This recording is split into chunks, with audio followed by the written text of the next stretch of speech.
In this segment, we're going to talk about the circular flow model.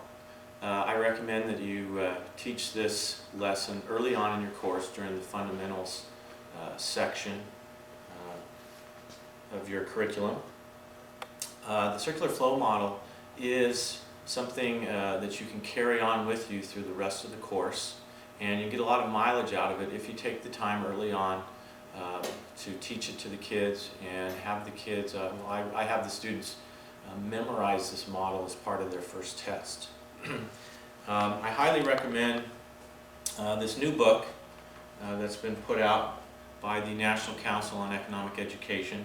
It's the 14 greatest hits for teaching high school economics, and lesson 10 is on the circular flow model. Okay? Now, when you're playing the game, the students have no idea about the circular flow model. So in essence, what you're doing is you're playing a simulation game with the students, and at the end of the game, you debrief the game by creating this model on the board with the students. Okay, so you give them just enough information early on in the game so that they know what to do. But then at the end of the game is when I recommend that you actually create the model. Okay? So what basically happens in this game is that the households, you divide your class into half. Half of your house is households, the other half of the class is businesses. And at the beginning of the game, what happens is that basically your households go out into the resource market and sell resources to businesses. And then businesses' job is to take these resources and create products from them.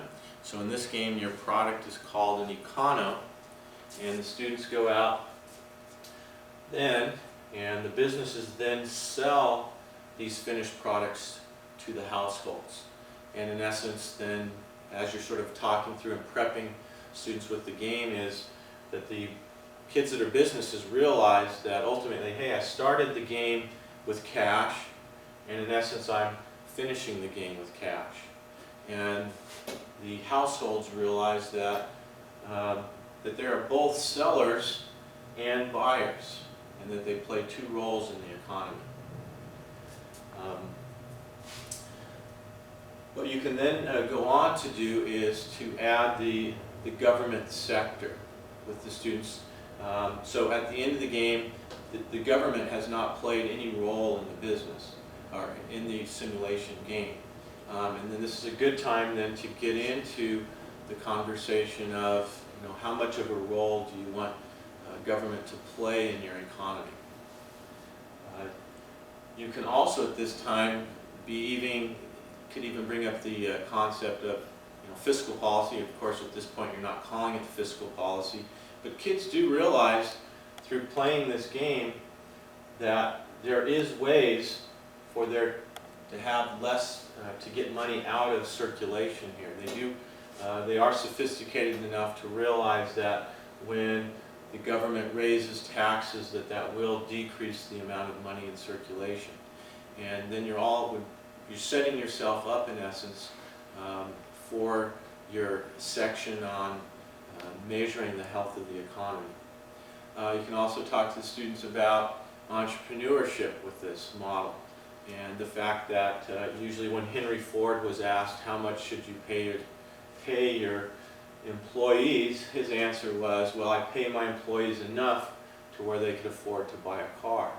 And in essence, all of the money ended up back in Henry Ford's lap, if you will.